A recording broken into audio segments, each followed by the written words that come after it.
Hydraa commissioner అధికారి ఒక tweet చేసిండు ఆయన. ఎందుకంటే అక్బరుద్దీన్ ఓవైసీ కళాశాలను దాని జోలి కోరట. జోలి పోతే అన్యాయం జరుగుతుందట. పాపం ఈయనకి ఏ అన్యాయం గుర్తొచ్చిందో ఈయనకి ఏం తెలిసిందో మనకు అర్థం కాలేదు. ఒక అధికారి ఒక పార్టీకి వత్తాసు పలకడం ఇంతకంటే మూర్ఖత్వం ఇంకోటి కాదు. మరి ఈ అధికారి ఆలోచన రాష్ట్ర ముఖ్యమంత్రి గారు స్పష్టం చేయాలి. ఆయన అది ఆలోచన రాష్ట్ర ప్రభుత్వం యొక్క నిర్ణయమా లేకుంటే ఆ అధికారి యొక్క సొంత నిర్ణయమా స్పష్టం చేయాల్సిన బాధ్యత రాష్ట్ర ప్రభుత్వం మీద ఉంది.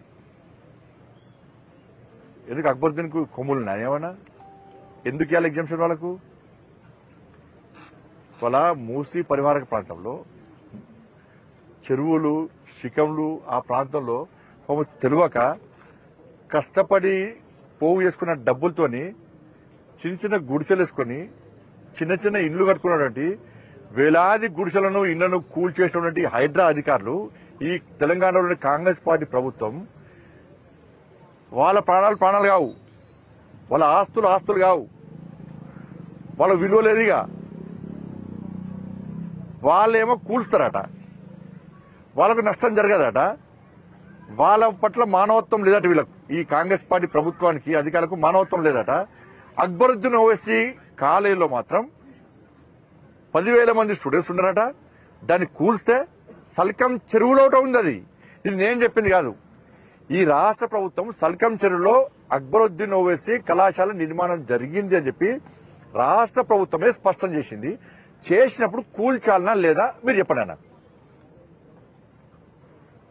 వాళ్ళ గత ఏడాది నోటీస్ ఇచ్చారు. నోటీస్ ఇచ్చినప్పుడు ఏం చేయాలి రాష్ట్ర ప్రభుత్వం? మీరు ఈ విద్యా సంవత్సరానికి అవకాశం ఇస్తున్నాం, నెక్స్ట్ విద్యా సంవత్సరానికి మీ కాలేజ్ ఉంచమని చెప్పాలి. ఎందుకు చెప్పండి ప్రభుత్వం? చెప్తే ఆ విద్యార్థులందరూ కూడా వేరే కళాశాలలో షిఫ్ట్ చేసేవాళ్ళు కదా. చెప్పరు. ఇది ఓట్ బ్యాంక్. ఎంఏం పార్టీ కొమ్ము కాస్తే ఓట్ బ్యాంక్. ఎందుకు కూల్చుతారు? పేదల ఇళ్లకు ప్రాణాలకు విలువ లేదా? పేదల ఆస్తులకు విలువ లేదా? వాళ్ళ పట్ల మీకు మానవత్వం లేదా? ఒక్క ఓవైసీ కుటుంబం పట్లనే మానవత్వం ఉందా? వాళ్ళ ఆస్తులు వాళ్ళలో చదువుకునే విద్యార్థులు మాత్రమే. ఇలా విద్యార్థులకు అన్యాయం చేయాలని కోరుతలే మేము. విద్యార్థులకు న్యాయం చేయాల్సిందే. ఇతర కాలేజీ షిఫ్ట్ చేయాలి. ఆ దమ్ము లేదు రాష్ట్ర ప్రభుత్వానికి. ఇలా కానిస్టేబుల్ మీద దాడి చేస్తారు, వాళ్ళకు ఒత్తాస వస్తుంది ప్రభుత్వం. ప్రభుత్వ జాగాలు కబ్జా చేస్తారు వాళ్ళకు ఒత్తాస వస్తుంది ప్రభుత్వం. ఓవైసీ కుటుంబానికి ప్రైవేటు జాగాలు కబ్జా చేస్తారు, వాళ్ళకు ఒత్తాల్సి వస్తుంది ప్రభుత్వం. కరెంటు బిల్లు కట్టరాళ్ళు పోలీసులా, వాళ్ళకు ఒత్తాల్సి వస్తుంది ప్రభుత్వం. తీవ్రవాదులకు స్థావరాలు ఇస్తారు వీళ్ళు. ఓవైసీ కళాశాలలో విద్యార్థులను తయారు చేస్తారంటే ఎవరైతే తీవ్రవాదులతో సంబంధం లేవో వాళ్ళకు ఉద్యోగాలు ఇస్తుండదు. అలా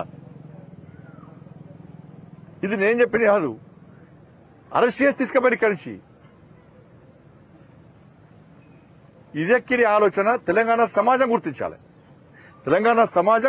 దీన్ని రాష్ట్ర ప్రభుత్వం యొక్క ఓట్ బ్యాంక్ రాజకీయాలను ఇలా తెలంగాణ సమాజం, హిందూ సమాజం గుర్తించాల్సిన అవసరం ఉంది. హైడ్రా విషయంలో ఎంఏం పార్టీ నాయకుల ఆస్తులకు ఎగ్జంప్షన్ ఇచ్చారా మీరు? వాళ్ళు కబ్జాలు చేసుకోవచ్చా? చెరువులు జాగలు అన్ని శిఖం అన్ని కబ్జా చేసుకోవచ్చా? పేదల ప్రాణాలకు పేదల ఆస్తులకు విలువలేదా? హైడ్రా గొప్పదని చెప్పుకున్నటువంటి రాష్ట్ర ముఖ్యమంత్రి గారు దీని మీద స్పందించాల్సిన బాధ్యత మీ మీద ఉంది.